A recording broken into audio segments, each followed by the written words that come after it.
Sinibak sa pwesto ang isang pulis malolos matapos mag-viral ang pananakit niya sa isang babae sa isang bahay sa Bulacan. Noong March 12, nangyari po ang insidente ayon sa malolos pulis. Kita sa CCTV ang magkausap ang dalawa nang sampalin ng babae ang pulis. Gumante ng suntok ang pulis at ilang beses pang sinaktan ang babae hanggang natumba ang babae sa sahig.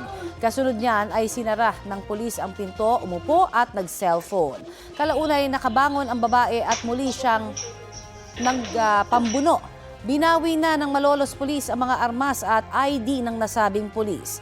Nahaharap siya sa mga reklamong administratibo at kriminal.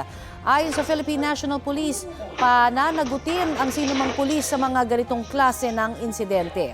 Sinusubukan pangkunan ng pahayag ang sinibak na pulis, pati ang babaeng nasa video, pero hindi pa raw siya handang magbigay ng pahayag.